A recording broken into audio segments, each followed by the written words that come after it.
Hello guys, Solitaire Gamer here, and today I'll be reviewing Fate Stay Night Heaven's Feel Spring Song movie. This is the third and final movie in Heaven's Feel trilogy. I watched the first two movies, so of course I was going to watch the final one.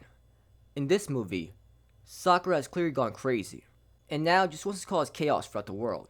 Now Shiro has to find a way to save her, and protect many people from Sakura. So you'd think someone like me wouldn't like the movie because I really like yandere characters after all. In this movie, Sakura has clearly gone full yandere. But nope, this is one of those rare moments where I really don't like a yandere character. I like how crazy Sakura is, and how much she wants to be with Shiro, but her personality took a turn for the worse in this movie. I don't mind how crazy and obsessive she is. What I do mind though is her constant whining and complaining. She constantly whines about how nobody saved her when she was suffering. She blames the world for every bad thing that was done to her. She talks as if she's the only person who suffered in this world. There are plenty of characters who suffer in the Fate universe, such as Ilya. Ilya doesn't have parents, and her body was made to hold the Holy Grail, yet she doesn't whine all the time like Sakura does. Not to mention, just who does Sakura expect to save her? Is she blaming Shiro? He didn't even know she was suffering. Who was supposed to save her? Nobody even knew she was suffering. She has every right to be angry with the people who treat her badly, but to blame other people who didn't even know she was suffering is ridiculous. It's one thing to just complain once or twice throughout the movie. It was much more than that. She was complaining every chance she got. She kept saying, "Why didn't anyone save me? Why do I have to suffer?" It just ruined any enjoyment I got from seeing her character. She's finally this creepy entertaining character, and she ruins her character by constantly whining all the time. I couldn't stand hearing her complain over and over. Here I was excited to see Shiro deal with a creepy villain, and now all I see is an annoying character that won't stop complaining. Tosaka had a great response to Sakura's whining, which was basically her saying, "So what?" That's a perfect response to an annoying character like Sakura. So what if you suffered a lot in the past? Do you think you're the only person that suffers in this world?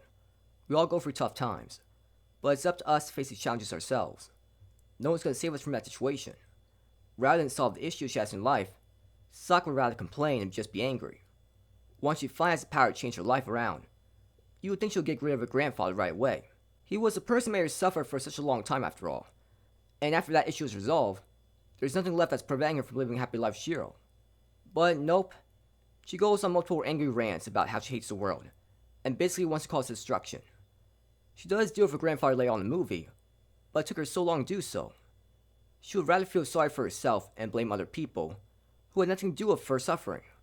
People will say it's not really her, it's more like an evil version of her that's been corrupted. But Tosaka even says that Sakura is still very much in control of her personality. She's pretending she's gone full crazy, but she's still actually herself. This is just her true self. People may say, "Oh, it's interesting she has flaws." So if a character whines all the time, and the only interesting thing about them is that they say a couple of cliche yandere lines, that's considered interesting? I don't find that interesting. It's just annoying. It would be one thing if she started off as a weak character, but then developed to a strong character and learned to face her own issues, and not blame others for terrible events in her life. But that was clearly not the case.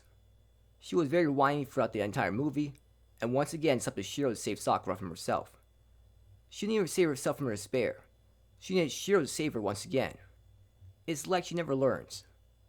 The final fight between Tosaka and Shiro against Sakura was very disappointing. Sakura is built up as this invincible character, and she was defeated in such a boring way. The fights before that were entertaining to watch, especially the Shiro versus Kirei fight. Now that was an entertaining fight between humans. It was enjoyable seeing Shiro and Kirei teaming up earlier in the movie to fight against Sakura's grandfather. That was unexpected. I also like how this anime series shows the history of the evil Shadow character that appeared in the previous two movies.